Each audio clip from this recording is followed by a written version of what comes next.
Hello students, कैसे हैं आप सब। आई होप आप सब अच्छे होंगे। आईसीटी वर्चुअल क्लासरूम में आप सबका स्वागत है। मैं विकास।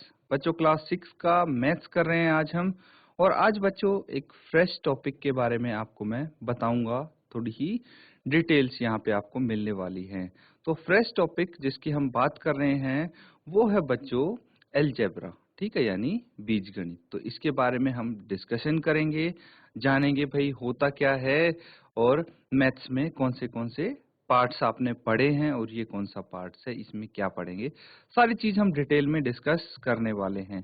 लेकिन इससे पहले जो प्रीवियस चैप्टर आपने फिनिश किया है, कंप्लीट किया है, उसके बारे में बात कर लेते हैं थोड़ा सा। और किसी को डाउट है तो आप पूछ सकते हैं।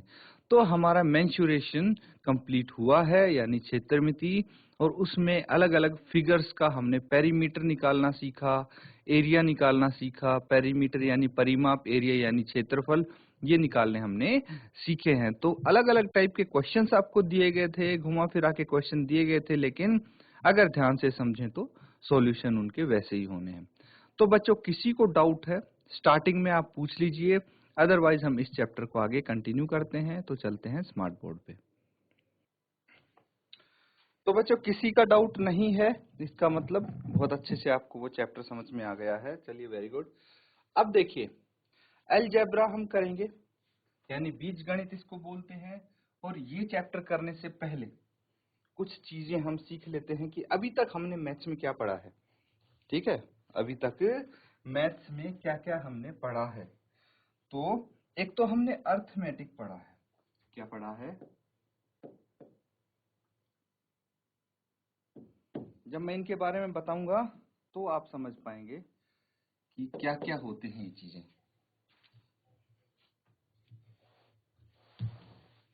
तो एक तो अर्थमेटिक पढ़ा है, यानी अंकगणित। पढ़ा है कि नहीं पढ़ा है? हम पढ़ चुके हैं अंकगणित। अंकगणित होता क्या है? वो ब्रांच होती है मैथमेटिक्स की जिसमें हम संख्याओं के बारे में पढ़ते हैं। ठीक है, किसके बारे में? संख्याओं के बारे में। The branch of mathematics,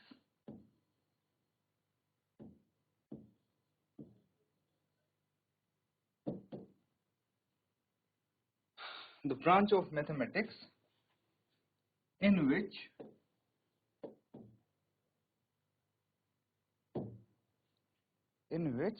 we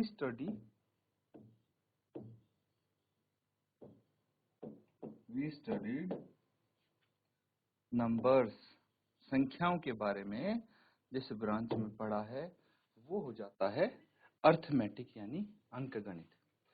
अब बच्चों एक बहुत ही इंपॉर्टेंट और इंटरेस्टिंग चीज मैं आपको बताने वाला हूँ, ध्यान से देखना। ठीक है, बीच बीच में हम ये चीजें भी करते रहेंगे। अब बहुत सारे बच्चों को मैथमेटिक्स की स्पेलिंग लिखने में दिक्कत आती होगी, है ना।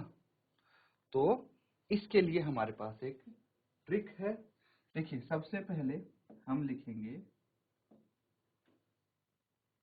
MA और MA। ठीक है, यहाँ पे चलिए सब स्मॉल में लिख लेते हैं, MA MA। ठीक है, तो ये लिखना है। मैथमेटिक्स की स्पेलिंग अगर लिखनी है तो वो बता रहा हूं, उसमें कोई कंफ्यूजन नहीं होगा, बीच में द लगा देना है तो, और लास्ट में लगाना है टिक्स, मैथमेटिक्स। ये आपके पास एक ट्रिक्स हो गई। अगर आपको स्पेलिंग मैथमेटिक्स की नहीं याद हो रही है तो इस तरह से याद कर सकते हैं आप। ठीक है बच्चों, तो ये बस एक छोटी सी ट्रिक थी जो मैं आपके साथ शेयर कर रहा था। अब देखिए, एक ब्रांच के बारे में तो हमने जान लिया है, वो है अर्थमेटिक। दूसरी ब्रांच हमने और पढ़ी थी जिसको हम बोलते हैं ज्योमेट्री। ज्योमेट्री ये भी पढ़ी है आपने, इसको हिंदी में क्या बोलते हैं? ज्यामिति। क्या बोलते हैं? ज्यामिति। और इसमें हमने क्या पढ़ा था? The branch of mathematics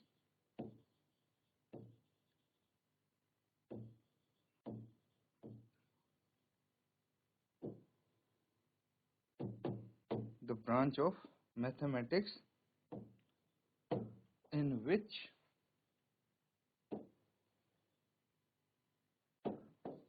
we studied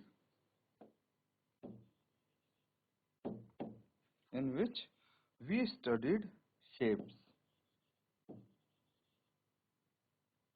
जिसमें हम आकृतियों के बारे में हमने पढ़ा था। ठीक है, अलग अलग शेप्स के बारे में हमने पढ़ा था, उसको ज्योमेट्री बोलते हैं। अर्थमेटिक और ज्योमेट्री ये चीज आप पढ़ चुके हैं। अब आती है ये ब्रांच जिसके बारे में हम पढ़ने वाले हैं, क्या है? अलजेब्रा, यानी बीजगणित।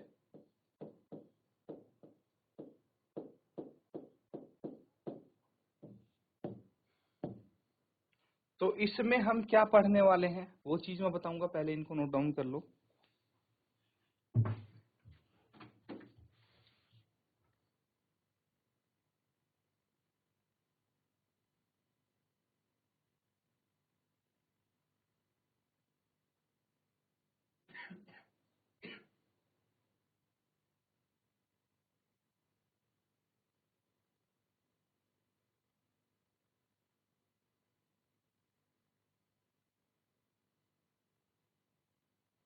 तो बच्चों ये ब्रांच है, ठीक है, इसमें here we are going to study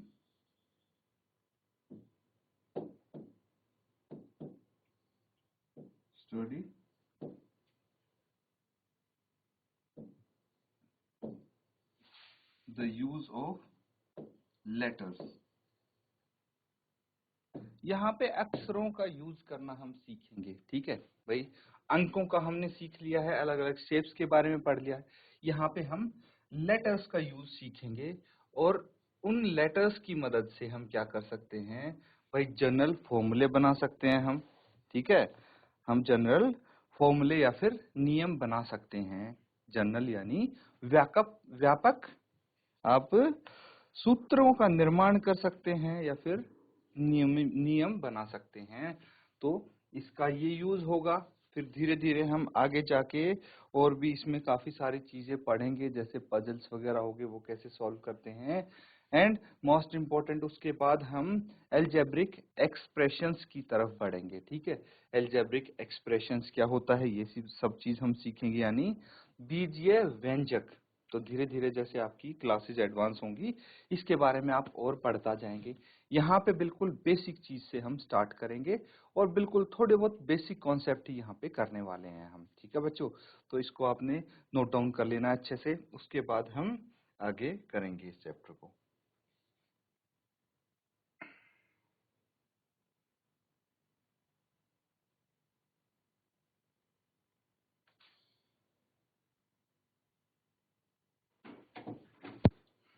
ठीक है बच्चों, अब हम आगे कुछ करेंगे। तो यहाँ पे देखिए, जो आप जनरल फॉर्मूला बनाने की मैं बात कर रहा था आपके सामने, भाई वो कैसे बनाते हैं वो देखेंगे।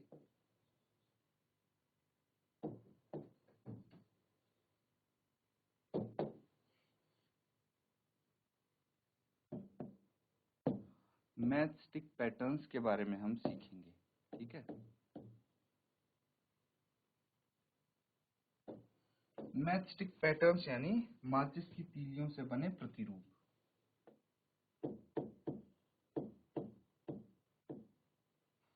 माचिस की तीलियों से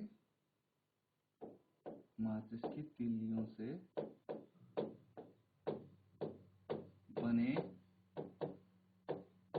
प्रतिरूप।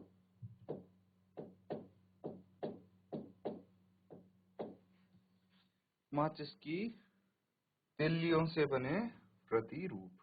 तो यहाँ पे हम सीखेंगे बच्चों कि अगर हम मैच स्टिक्स, माचिस के बॉक्स सबने देखे हैं, ठीक है, अगर माचिस के बॉक्स से हम कुछ माचिसें निकालते हैं, मतलब कुछ तीलियां निकालते हैं और उनको एक पर्टिकुलर तरीके से हम अरेंज कर देते हैं, जैसे एक ये हो गई और दूसरी तीली को कुछ ऐसे अरेंज कर देते हैं।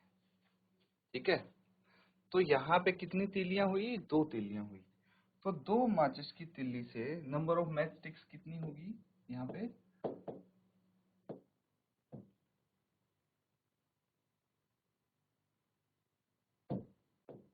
नंबर ऑफ मैच स्टिक्स होगी 2। ठीक है, और लेटर कौन सा है यहाँ पे?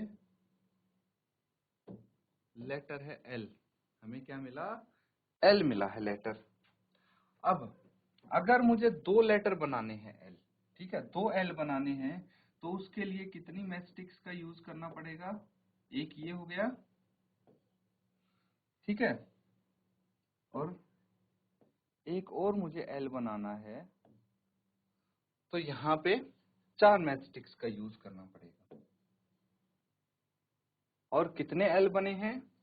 यहाँ पे एक एल बना है, यहाँ पे 2 एल बनेंगे। कितने? 2 एल बनेंगे। और उसी तरह से अगर मुझे 3 एल बनाने हो तो क्या करूंगा मैं? भाई 3 एल बनाने होंगे तो एक एल ये हो गया 2 माचिस की स्टिक से, एक ये हो गया, और एक ये हो गया। 3 एल के लिए हमें 6 मैच स्टिक्स चाहिए, है ना? यहाँ पे 3 एल बन जाएंगे। इसी तरह अगर आप 4 एल बनाएंगे, 4 एल आपको बनाने होंगे, तो एल कितने? 4 अगर बनाने हैं तो मैच स्टिक 8 होनी चाहिए। पैटर्न ऑब्जर्व करिए आप। अगर एक एल की जरूरत है तो 2 माचिस की तीलियां चाहिए, 2 एल बनाने हैं तो 4, 3 एल बनाने हैं तो 6, 4 एल बनाने हैं तो 8। दैट मीन्स जितने एल बनाने हैं उसकी 2 गुनी हमें माचिस की तीलियां चाहिए, यानी मैच स्टिक्स चाहिए। ठीक है, तो इसी तरह से अगर आपको 30 एल बनाने, ठीक है, 30 एल बनाने हो तो बनाओगे, तो बना के देखोगे तो बहुत समय लग जाएगा आपको। अब कितनी मैच स्टिक्स चाहिए ये कैसे पता लगेगा? भाई पैटर्न आपने देखा, तो यहाँ पे भाई एल अगर 30 बनाने हैं तो मैच स्टिक्स 60 यूज होंगी। सीधे पता लग गया हमें। कहाँ से पता लगा बच्चों? ये यहाँ से पता लगा कि जो भी है, देखिए, जो नंबर ऑफ एल है उसको हम 2 से मल्टीप्लाई कर रहे हैं, है ना? 2 से मल्टीप्लाई कर रहे हैं, तब हमारे पास ये आ रहा है। ठीक है, 2 से मल्टीप्लाई कर रहे हैं, सबको 2 से मल्टीप्लाई कर रहे हैं। मतलब ये क्या है? ये तो चेंज हो जा रहा है हमारा। जो ये है, ये चीज तो बदल रही है, लेकिन ये वही है ना? तो इसको हम ऐसे रिप्रेजेंट कर सकते हैं कि अगर एल बनाना है तो हमें 2n की जरूरत है। 2n से हमें पता लग जाता है। और n क्या है? n है नंबर ऑफ मैच स्टिक्स। क्या है? नंबर ऑफ एल, एल की संख्या है। तो हमारे पास ये क्या आ जाएगा? टोटल मैच स्टिक्स आ जाएंगी।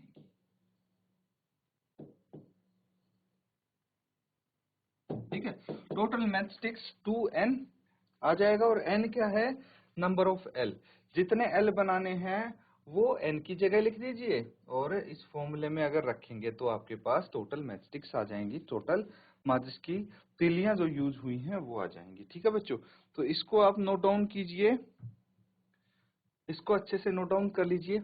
और यहां से जो मैं बात कर रहा था कि जनरल फॉर्मूला हम बना सकते हैं, तो वो 2n जैसे हमने बनाया है, ऐसे ही बहुत सारे हम फॉर्मूले इससे बना सकते हैं लेटर्स का यूज करके। यहाँ पे हमने n का यूज किया है, अलग अलग लेटर्स का यूज हम कर सकते हैं, वो आपकी मर्जी है। उनकी वैल्यू हम अपने अकॉर्डिंग लिख सकते हैं। फिर इसको नोट डाउन कर लो।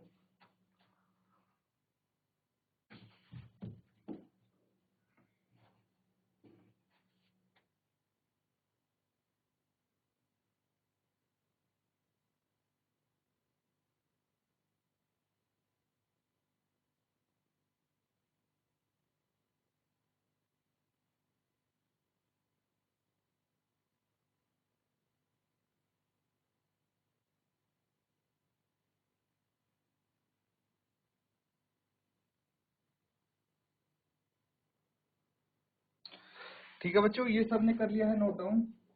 तो एक चीज और करेंगे अब हम,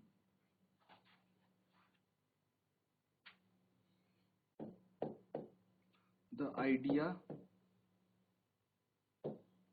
ऑफ वेरिएबल। अब वेरिएबल क्या होता है? वेरिएबल होता है चर, ठीक है, वेरिएबल को हम चर बोलते हैं। तो इसका मतलब होता क्या है बेसिकली, ये चीज समझेंगे बच्चों। तो वेरिएबल होता है वेरी, ये आया है, ये जो शब्द वेरी है इससे, और इसका मतलब होता है चेंज यानी बदलाव,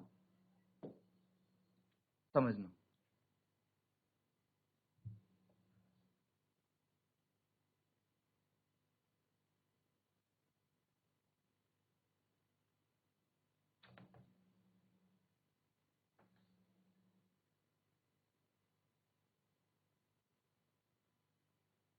ठीक है, वेरी मतलब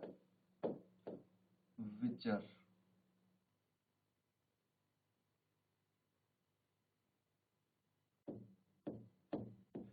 विचरण यानी चेंज मतलब बदलाव, मैंने बोला था। होता क्या है, देखिए, ऐसी कोई चीज जिसकी वैल्यू फिक्स ना हो, ठीक है भाई। ये जो हम अल्फाबेट्स यहाँ पे यूज कर रहे हैं, जैसे हमने एग्जांपल लेते हैं, अभी 2n का यूज किया है ना, 2n का यूज किया है।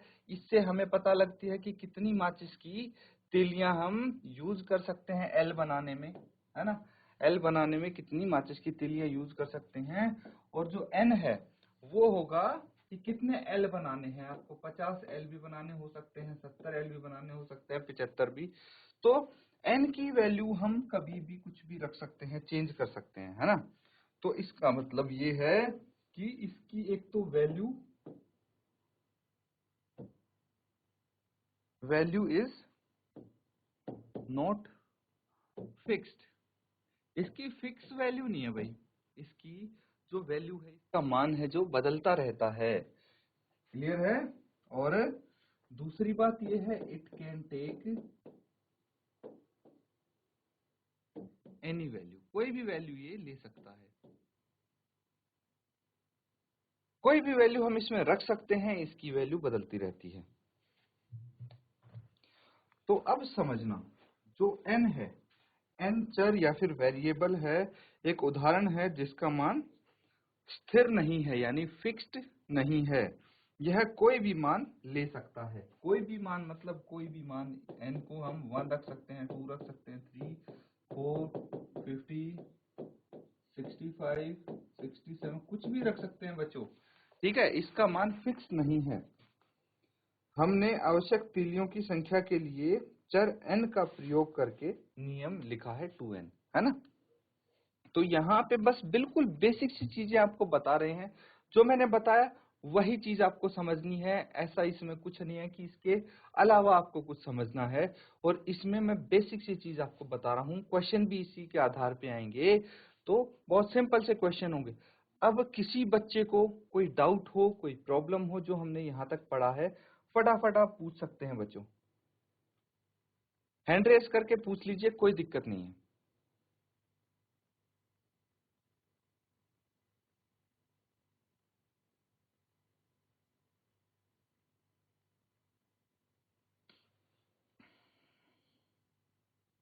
अब देखिए, जरूरी नहीं है कि हर बार आपको चर n ही लेना है, कुछ भी ले सकते हैं। m भी चर हो जाएगा अगर लेंगे तो, l लेंगे तो x लेंगे, y लेंगे, z लेंगे, a b c, कोई भी अल्फाबेट आप ले सकते हैं, उसको एज अ वेरिएबल या फिर चर आप बोल सकते हैं, उसको ये यूज कर सकते हैं।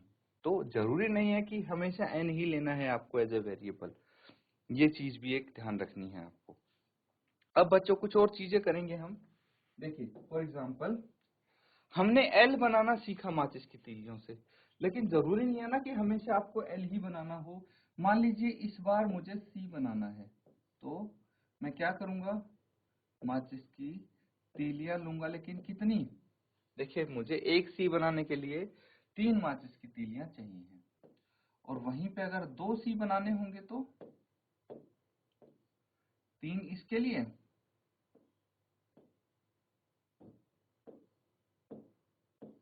2 सी बनाने होंगे तो 6 माचिस की तीलियां चाहिए।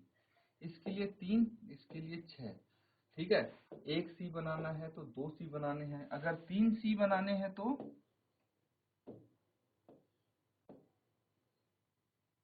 देखिए अगर हम तीन सी बना रहे हैं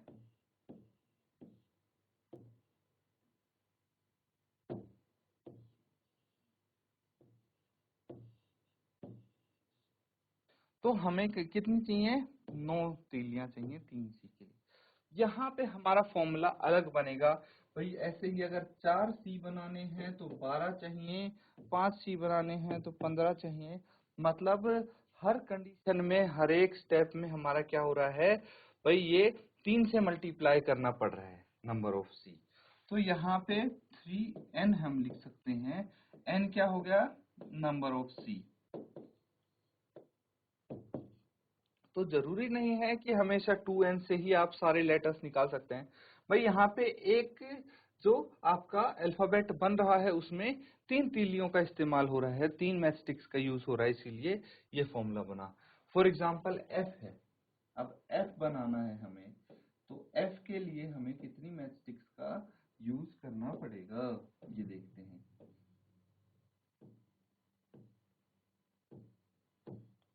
तो यहाँ पे देखिए कितनी मैचस्टिक्स,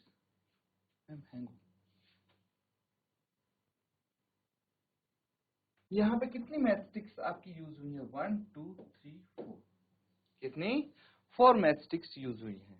तो अगर मैं बोलूं 4n, यहाँ का इसका जनरल फॉर्मूला हो जाएगा number of, total number of matchsticks निकालने के लिए, और n क्या है, नंबर ऑफ f, जितने f बनाने हैं। इस तरह से हम भाई किसी भी अल्फाबेट के लिए इसको यूज कर सकते हैं। इसको भी नोट डाउन कर लीजिए। इसके बाद कुछ क्वेश्चंस करते हैं बच्चों।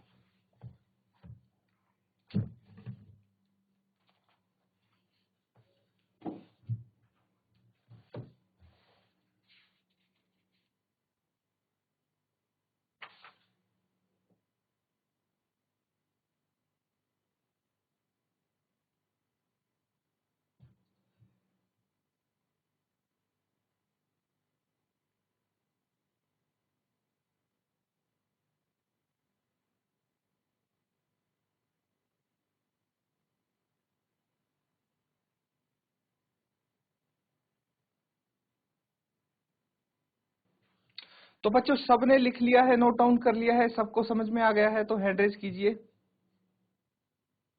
अगर सबने नोट डाउन कर लिया है, लिख लिया है, वेरी गुड।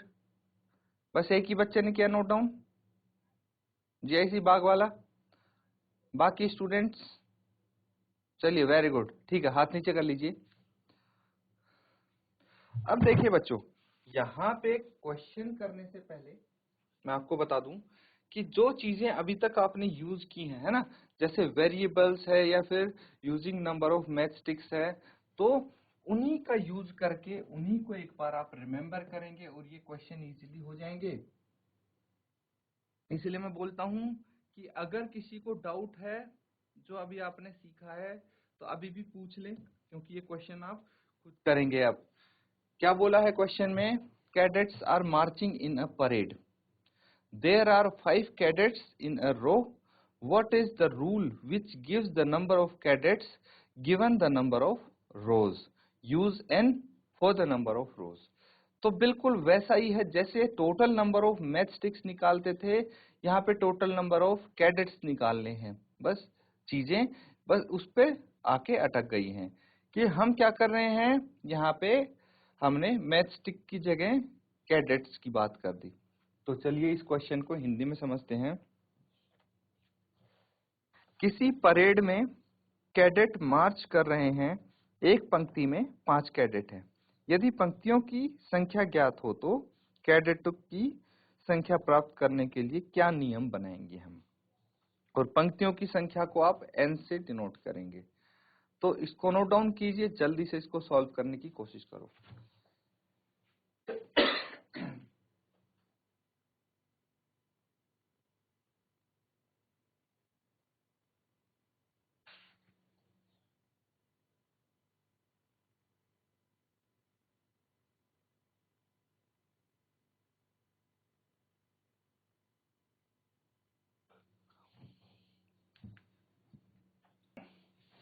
तो ठीक है बच्चों, देखिए यहाँ पे अगर हम बात करें तो ये कुछ रोज है, मुझे नहीं पता कितनी है, बट ये पता है कि अगर ये पहली रो है तो इसमें 5 कैडेट्स हैं।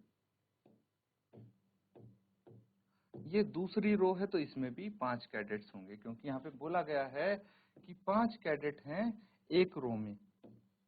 तीसरी रो होगी उसमें भी 5 कैडेट्स होंगे, और ऐसे करते करते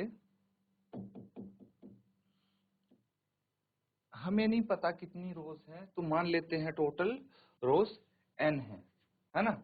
टोटल रो n है, तो हमें कितने कैडेट्स हैं टोटल ये बताना है। ये है आपका सवाल।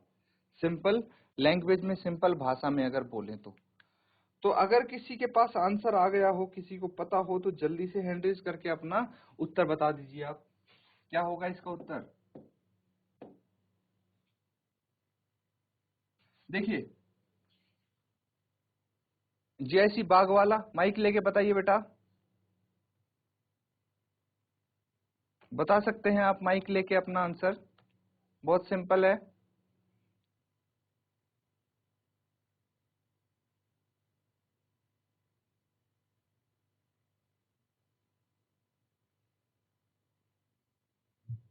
जीआईसी ओडली, जीआईसी ओडली बेटा, आपको किसी भी बच्चे को पता है आंसर तो बता दीजिए आप, शाबाश। चलिए कोई बात नहीं, ये मैं आपको करके दिखा देता हूं सवाल। अगला सवाल आप खुद करेंगे, ठीक है।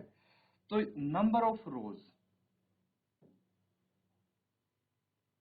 नंबर ऑफ रोज कितने हैं नहीं पता ना, तो इसको हम क्या कर लेंगे, यहाँ पे एक वेरिएबल का यूज करेंगे n। तो n की वैल्यू तो कुछ भी हो सकती है, बोला था हमने कि जो वेरिएबल होता है उसकी वैल्यू हम कुछ भी ले सकते हैं। तो इसीलिए नंबर ऑफ रोज को हमने n लिख दिया, क्योंकि हमें भी नहीं पता, कुछ भी हो सकती हैं, तो n से रिप्रेजेंट कर दिया इसको। उसके बाद कैडेट्स का पता है, कैडेट्स इन ईच रो 5 है। तो देखिए जो पंक्तियां हैं, पंक्तियों की संख्या तो n ले ली, और जो हमारे पास कैडेट्स हैं, कैडेट्स हर एक रो में कितने हैं, 5 हैं, वो लिख दिया। हमें चाहिए अब जनरल फॉर्मूला। तो जनरल फॉर्मूला कैसे बनाएंगे आप?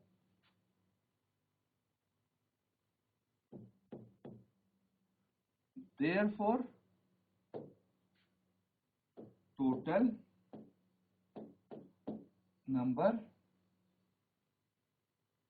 Total number of cadets is equal to 5n। ऐसी तो करते थे जब मैच स्टिक्स, हम टोटल मैच स्टिक्स काउंट करते थे, तो ऐसे ही हम जनरल फॉर्मूला बनाते थे।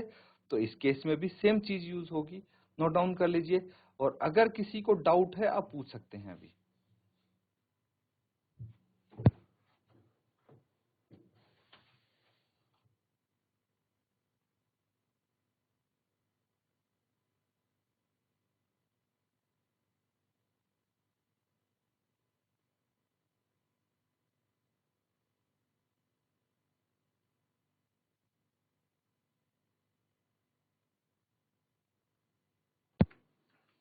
ठीक है बच्चों, एक क्वेश्चन और देखिए। अब ये सवाल करेंगे,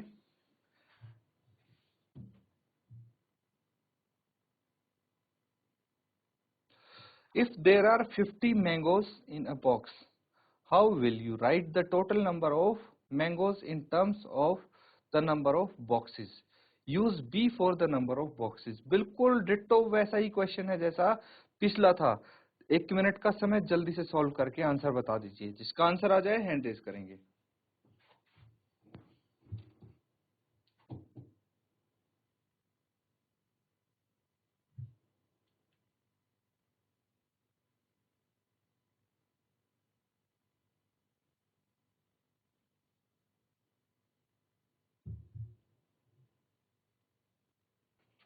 तो देखिए बच्चों, यहाँ पे क्या बोला गया है, एक पेटी में 50 आम है। आप पेटियों की संख्या के पदों में आमों की कुल संख्या को किस प्रकार लिखेंगे ये बताना है।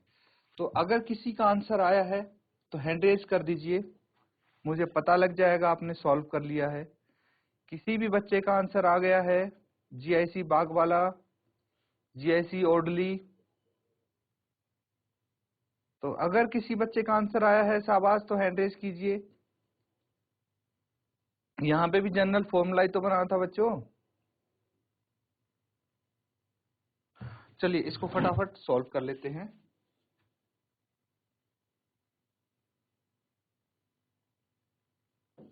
देखिए नंबर ऑफ बॉक्स कितना है, नंबर ऑफ बॉक्सेस, तो हमें नहीं पता, यहाँ पे बोला गया है use b for the number of boxes, है ना। तो हम यहाँ पे बी का यूज कर सकते हैं, कितने बॉक्स हैं उसमें। बस ये बोला गया है कि एक बॉक्स में, एक डब्बे में 50 आम है, और टोटल कितने डब्बे हैं ये हमने बी मान लिए, टोटल डब्बे बी हैं और एक डब्बे में 50 आम हैं। तो आप लिखेंगे number of mangoes in each box, number of mangoes in each box, मतलब हर एक डब्बे में आमों की संख्या कितनी होगी, 50 होगी। हर एक डब्बे में, हर एक पेटी में आम की संख्या कितनी होगी, 50। लिख लिया ये। अब हमसे क्या पूछा गया है, हमसे पूछा गया है टोटल नंबर ऑफ मैंगोज, कुल आमों की संख्या। कुल आमों की संख्या कैसे निकालेंगे, therefore total number of mangoes, कुल आमों की संख्या कितनी हो जाएगी, यह हो जाएगी बच्चों 50। तो एक बॉक्स में है और टोटल बॉक्स बी है, दोनों को मल्टीप्लाई कर दीजिए, 50 बी आ जाएगा। तो बी क्या होगा, अब एक्चुअल में अगर आपको कभी निकालनी पड़ी, ये तो एक हमने जनरल फॉर्मूला बना दिया है। क्वेश्चन आपका यहीं तक है, क्वेश्चन यहीं तक है। मैं आगे थोड़ा एक्सप्लेन कर देता हूं, इसका मतलब क्या है। 50 बी है, बी क्या रिप्रेजेंट करता है, नंबर ऑफ बॉक्स। अगर आपके घर पे आई 2 पेटी, 2 बॉक्स आए, तो टोटल आम कितने हैं आपके घर पे, 50 को 2 से, बी की जगह 2 रख दीजिए, 100, टोटल 100 आम आ गए। इस तरह से अगर आम की पेटी आई आपके पास 10, तो टोटल आम कितने आए, 50 को 10 से मल्टीप्लाई कर दीजिए, 500। तो इस तरह से आप निकाल सकते हैं जब भी आपको जरूरत पड़ेगी। ये हमने जनरल फॉर्मूला बना दिया है, तो इसको नोट डाउन करिए बच्चों।